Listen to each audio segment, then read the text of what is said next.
अस्सलाम वालेकुम। खबर दोपहर में मैं आज़म अली खान यूसुफजई। सबसे पहले हेडलाइंस पर नजर डालेंगे।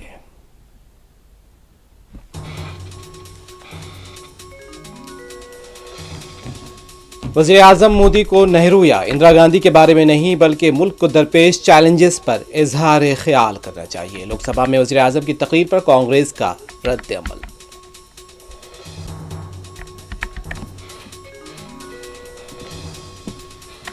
महाराष्ट्र में रियासती काबीना की तोसी आज। हलफ बर्दारी तकरीब से कबल नागपुर में वज़ीर आला देवेंद्र फडणवीस का रोड शो।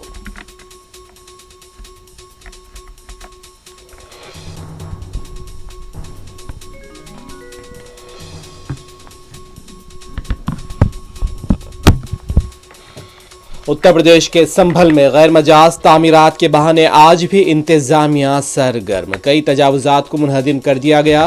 कल बरामदशुदा मंदिर में पूजा भी शुरू। इजरायली फौज ने एक मरतबा फिर दमिश्क के करीब फौजी मराकज पर की नई बमबारी। इसराइल में हुकूमत के खिलाफ और यरगमालियों की रिहाई के लिए हफ्तेवार एहतजाज जारी।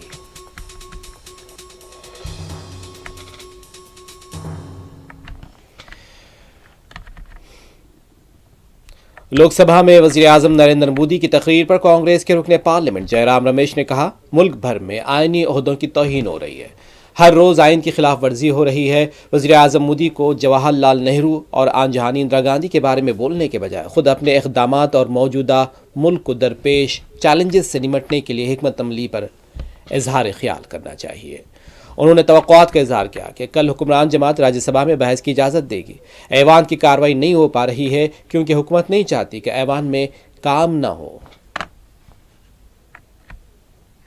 उसको किस तरीके से देखते हैं? देखिए, फंडामेंटल ड्यूटीज है पार्ट 4A संविधान में 42वां संशोधन द्वारा ये लाया गया और ये हमारा संविधान का एक महत्वपूर्ण अंग है। ये नागरिकों का संकल्प है। इस नागरिकों का संकल्प प्रधानमंत्री ने दोहराया है। तो आज क्या करेंगे आप? आज की चुनौतियां जो हैं, अर्थव्यवस्था के सामने जो चुनौती है, जो सामाजिक मुद्दे हैं, जो हमारी विदेश नीति को लेकर हमारी चुनौतियां हैं, उसके बारे में तो कुछ बोलते नहीं हैं। जिस तरीके से संवैधानिक पदों का अपमान किया गया है, जो संवैधानिक पदाधिकारी होते हैं वो संविधान के मुताबिक काम करते हैं ना, पर उनको आप उन लोगों को आपने दबा के रखा है और रोज संविधान का उल्लंघन हो रहा है, संवैधानिक मूल्यों को उल्लंघन हो रहा है, संवैधानिक प्रावधानों का उल्लंघन हो रहा है। तो प्रधानमंत्री को भूल जाइए, पंडित नेहरू को भूल जाइए, इंदिरा गांधी जी को, उन्होंने क्या किया, उन्होंने नहीं क्या किया। आप क्या कर रहे हैं वो उसको तो बताइए, जानकारी दीजिए, सभी पार्टियों को विश्वास में लीजिए। कितने सर्वदलीय बैठक आपने बुलाए, मुझे बताइए, प्रधानमंत्री बताएं, कितने सर्वदलीय बैठक प्रधानमंत्री ने बुलाया है? कितने बार विपक्ष के नेताओं से उन्होंने बातचीत की है? बताइए। बातचीत तो होती नहीं है, संसद में तो आते नहीं है। तो प्रधानमंत्री कल जो भाषण था, हम उम्मीद करते थे कि वो जो आज के मुद्दे हैं, अर्थव्यवस्था को लेकर मुद्दे हैं, पब्लिक सेक्टर का क्या रोल है, आप क्या करने वाले हैं बेरोजगारी मिटाने के लिए, इन्फ्लेशन से निपटने के लिए, उसके बारे में तो कुछ कहते नहीं है।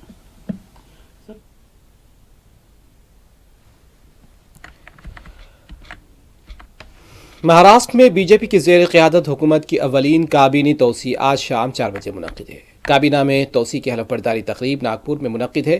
तकरीब हलफ बर्दारी में शिरकत के लिए महाराष्ट्र के वज़ीर आला देवेंद्र फडणवीस भी नागपुर पहुँच गए। नई काबीना में कुछ नए चेहरों का भी इजाफा मुमकिन है। नागपुर पहुँचने के बाद देवेंद्र फडणवीस का कहना था कि नागपुर मेरा शहर और शहर मेरा ख़ानदान है और मेरा ख़ानदान मेरा इस्तकबाल कर रहा है।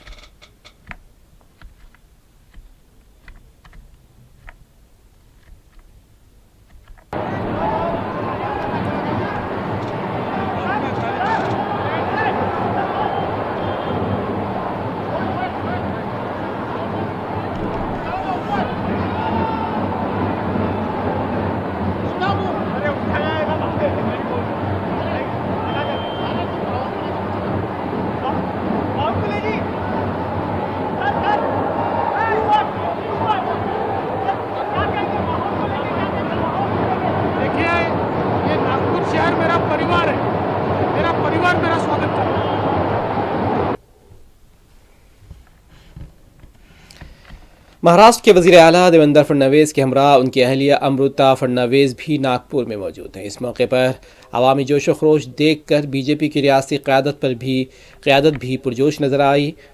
अमृता फडणवीस का कहना है कि लोगों की मोहब्बत देखकर बहुत खुशी महसूस होती है। अब हमारी जिम्मेदारी बढ़ गई है और हमें इसे निभाना है।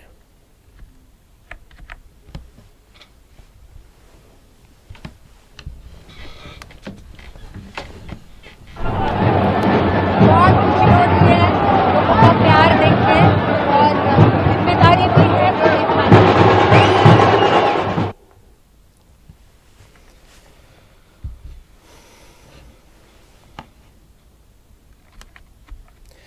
उत्तर प्रदेश के संभल में आज भी गैर मजाज तामीरात के बहाने जिले इंतजामिया संभल की इन्हदामी कार्रवाइयां अंजाम दे रहा है। इंतजामिया का कहना था कि अवामी मकामात पर तजावुजात के खिलाफ ये इंसदादी कार्रवाई की जा रही है। वाज़ेह है कि कल भी इस सिलसिले में कई कार्रवाइयां अंजाम दी गई थी। वज़ीर आला योगी आदित्यनाथ की ज़ेर क़यादत हुकूमत में मकामी इंतजामिया मखसूस तबके के खिलाफ मुख्तलिफ बहानों से कार्रवाइयाँ अंजाम देने के लिए बदनाम है। कल बिजली की चोरी के नाम पर भी कार्रवाई की गई थी और इसके साथ ही किस एक मुस्लिम घराने में मंदिर के बरामदगी का दावा किया गया और आज बताया गया है कि मकामी अफराद ने उस मंदिर में पूजा पाठ भी शुरू कर रखी है।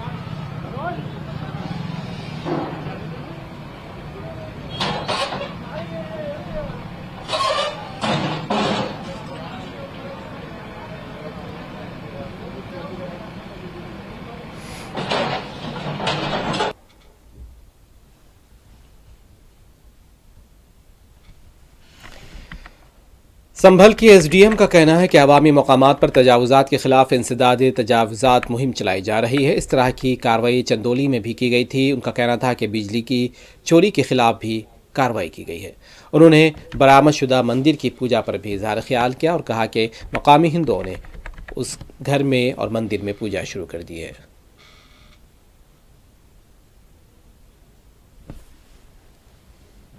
ये जो भी सार्वजनिक जगह हैं, नाली है, नाला है या सड़क है, उस पर जो अतिक्रमण किए गए हैं उसको हटाया जा रहा है।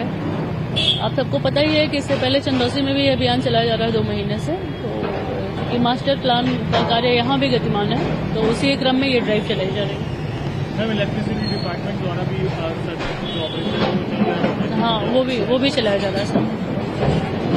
मंदिर एरिया को कर दिया गया है, वहाँ भी पूजा वगैरह चल रही है। वो वहाँ के लोकल लोग हैं, वो स्थानीय लोग पूजा करना चाहते हैं तो वो पूजा कर रहे हैं।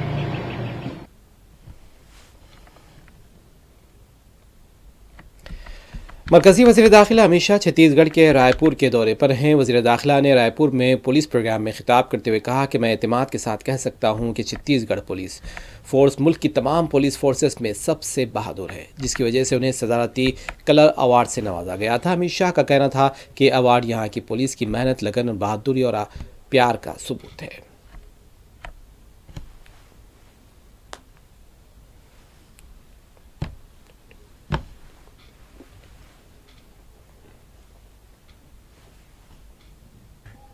आपका हौसला है, आपका वीरता और समर्पण है।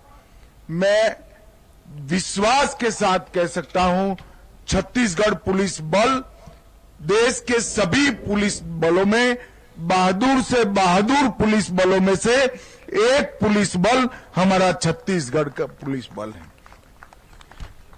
छत्तीसगढ़ ने जैसे ही अपने निर्माण के 25वें वर्ष में प्रवेश किया, वैसे ही आपको प्रेसिडेंट कलर अवार्ड से सम्मानित किया गया। ये आपकी कड़ी मेहनत, समर्पण, बहादुरी और जनता के प्रति आपके लगाव का द्योतक। छत्तीसगढ़ पुलिस विशिष्टता, प्रतिबद्धता के साथ, बहादुरी के साथ समर्पण के साथ छत्तीसगढ़ की जनता की सेवा कर रही है। चाहे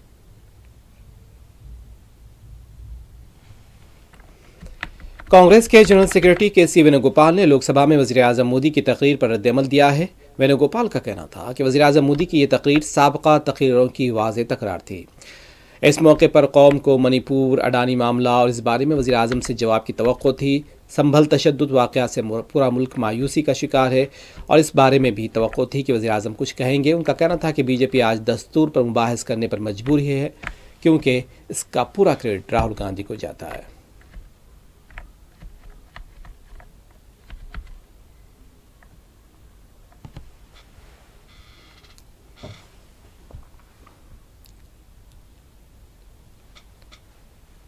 Actually, that is a clear repetition of his older speeches. Nothing new in it. The nation expected a reply from the Prime Minister about the Manipur. Nation expect a reply from the Prime Minister about Adani issue. Nation expect the reply from the Prime Minister about the Sambal like human valued issues. But entire country is disappointed. Prime Minister's only one point agenda, repeated agenda to blast Congress party on the name of Constitution. But everybody know that. What was the stand of the RSS on Constitution? Organizer, the mouthpiece of RSS, told that day itself, wrote that day itself, this is not an Indian constitution. This was the word used by the organizer. Now they are praising our constitution. The credit has to go to Rahul Gandhi because when Rahul Gandhi took this constitution, now BJP is also coming. Thank you. One nation, that is not at all practical at all in this nation.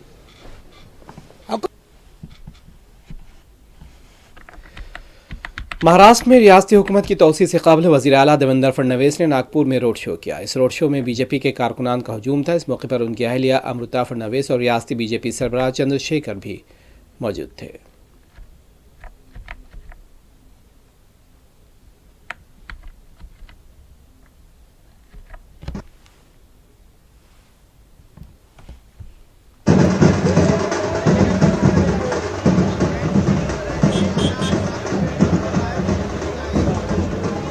Devendra दादा वहिनी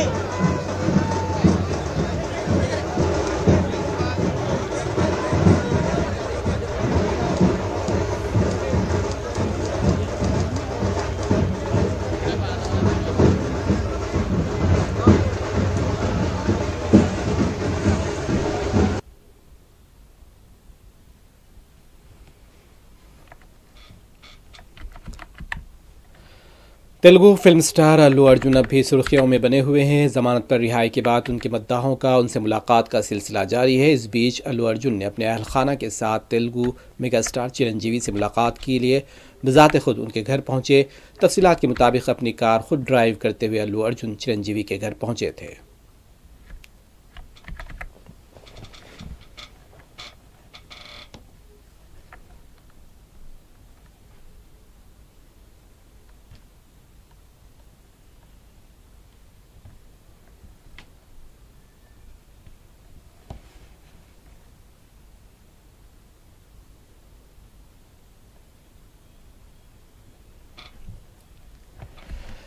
हैदराबाद की Gachibowli HCL company के ज़ेर एहतमाम साइकिलोथन का इनेकाद अमल में लाया गया। इस रेस में कई इलाकों से साइकिल सवारों ने जोश व खरोश से हिस्सा लिया। एचसीएल ग्रुप के सरबराह का कहना था कि एचसीएल ग्रुप खेलों के शोबे को ज़्यादा तरजीह देता है। खेल से मुलाजमीन को काम के दबाव को कम करने में मदद मिलती है। साइकिलोथन में कौमी सतह के साइकिलिस्ट्स ने भी हिस्सा लिया। दिल्ली में अरकान पार्लियामेंट के दरमियान दोस्ताना क्रिकेट मैच खेला जा रहा है। राज्यसभा चेयरमैन 11 व मुकाबला लोकसभा स्पीकर 11 के बीच ये मुकाबला होगा। टीम इंडिया के साबिक कैप्टन और कांग्रेस लीडर मोहम्मद अजहरुद्दीन ने इस पर मसरत का इजहार किया है। उनका कहना था कि ऐसे मौके पर आपकी सबसे मुलाकातें होती हैं। उन्होंने कहा कि मुल्क को वाकई टीबी से पाक होना चाहिए। जल्द से जल्द मुल्क फिर से टीबी से पाक हो और जल्द से जल्द मुल्क भर से टीबी का खात्मा हो जाए।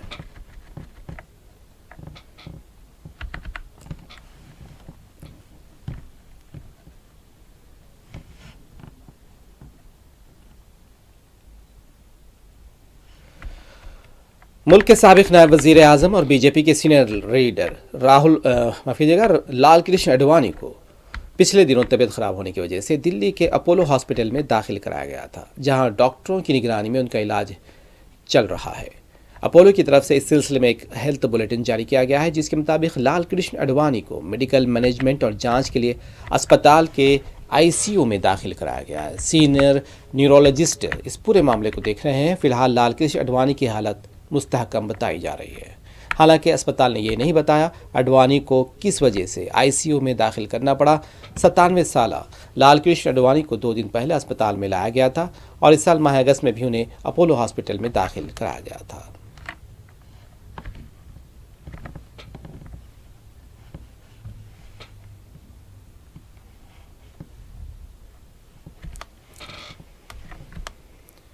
पहाड़ों पर बर्फबारी की वजह से शुमाली हिंद में सर्दी की लहर है और बताया जा रहा है कि सर्द हवाओं की वजह से दिल्ली, यूपी, राजस्थान और मध्य प्रदेश में ठंड में काफ़ी इजाफा हो गया है।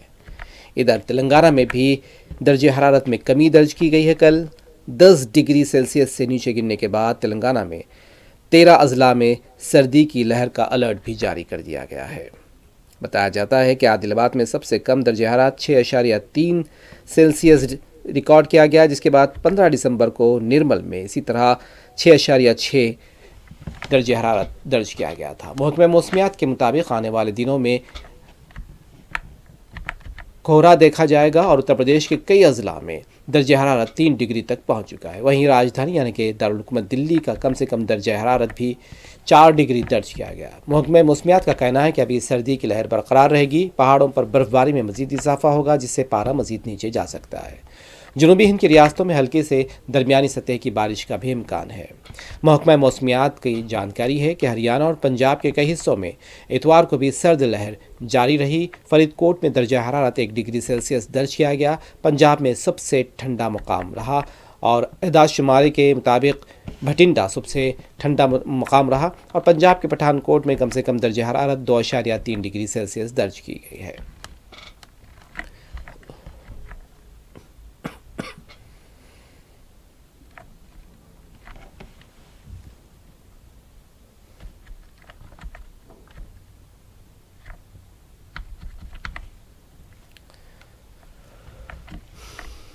अतुल सुभाष खुदकुशी के मामले में बड़ी कार्रवाई की गई है। पुलिस ने अतुल सुभाष केस की मफरूर मुलजिमा अहलिया निकिता सिंघानिया को गुरुग्राम से गिरफ्तार कर लिया। अतुल के साले और सास को प्रयागराज से गिरफ्तार किया गया। मुलजिम नंबर 4 यानी निकिता सिंघानिया के चचा को भी अभी पुलिस गिरफ्त में नहीं ला सकी है।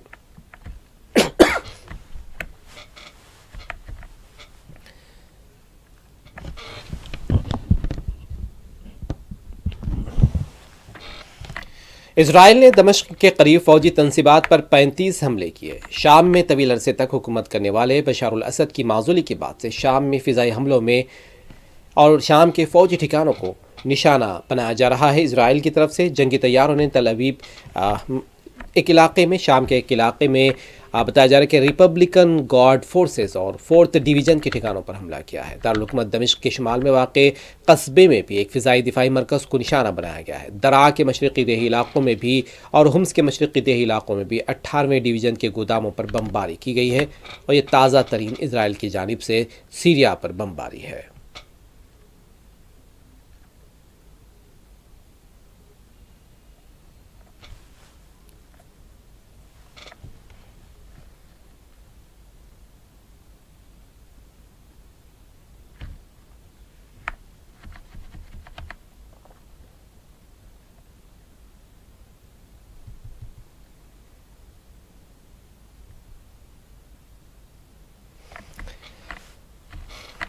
शाम में अपोजिशन फोर्सेस, हय्यत तहरीर शाम और इत्तेहादी ग्रुपों के सरबराह ने अबू मोहम्मद जुलानी ने कहा है कि शाम में होने वाली तब्दीली खित्ते में ईरान के ख़तरनाक मंसूबे के खिलाफ बड़ी कामयाबी है। अहमद उश-शरा का कहना था कि ईरान के मंसूबे खित्ते के अवाम के लिए तकलीफ दे साबित हुए। ईरानी अवाम से हमें कोई मसला नहीं। उन्होंने कहा कि साबिक़ सदर बशार अल असद ने मंशियात की पैदावार में आलमी रिकॉर्ड कायम किया। रूस बशार अल असद की गिरती साख से बेजार होने लगा था। अहमद उश-शरा ने दावा किया कि ख़त व किताबत के जरिए रूस के साथ मामलात तय करने की कोशिश की गई है।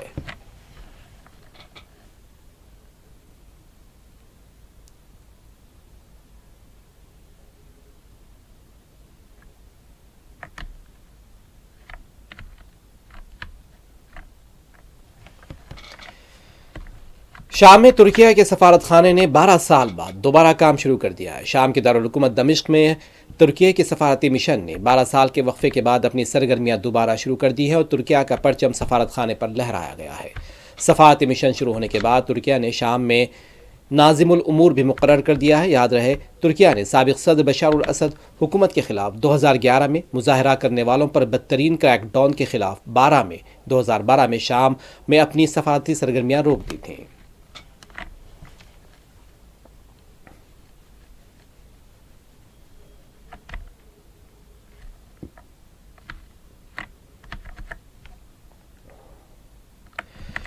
इजराइल के दारुल हुकूमत तल अवीव में हफ्तेवार एहतजाज और रैलियों का कल शब भी इनेकाद अमल में लाया गया। मुजाहिरीन नेतन्याहू हुकूमत के खिलाफ और यरगमालियों की वापसी का मुतालबा कर रहे थे।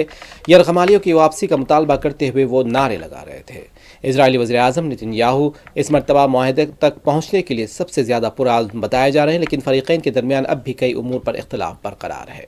हज़ारों मुजाहिरीन ने हफ्ते की रात तल अवीव और दीगर मकामात पर हुकूमत के खिलाफ और गज़ा की यरगमालियों की रिहाई के मुआहदे के लिए रैलियाँ निकाली। तल अवीव के बेगिन रोड पर वाक़ इजरायली डिफेंस फोर्स के हेडक्वार्टर के बाहर हज़ारों एहतजाजी जमा थे। यरगमालियों की रिहाई के लिए इस रैली का अहतमाम किया गया था और इससे कबल बेगिन जंक्शन पर हुकूमत मुखालिफ ग्रुप की रैली भी मुनक़िद थी।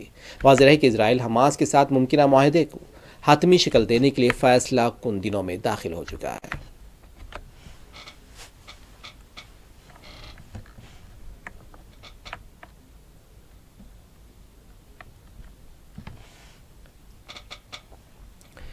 आखिर में हेडलाइंस एक मरतबा फिर। वज़ीर आज़म मोदी को नेहरू या इंदिरा गांधी के बारे में नहीं बल्कि मुल्क को दरपेश चैलेंजेस पर इजहार ख्याल करना चाहिए। लोकसभा में वज़ीर आज़म की तकरीर पर कांग्रेस का रद्द-ए-अमल।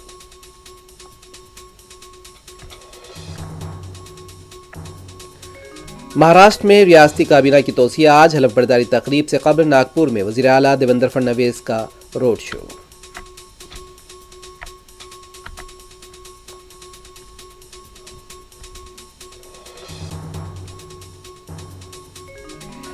उत्तर प्रदेश के संभल में गैर मजाज तामीरात के बहाने आज भी इंतजामिया सरगर्म। कई तजावुजात को मुनहदिम कर दिया गया। कल बरामदशुदा मंदिर में पूजा भी शुरू।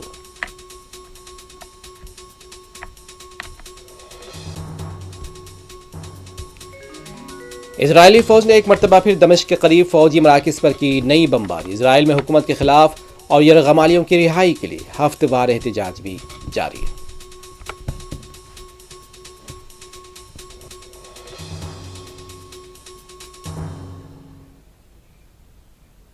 खबर दोपहर में बस इतना ही। आज़म अली खान यूसुफजई को दें इजाज़त। खुदा हाफिज़।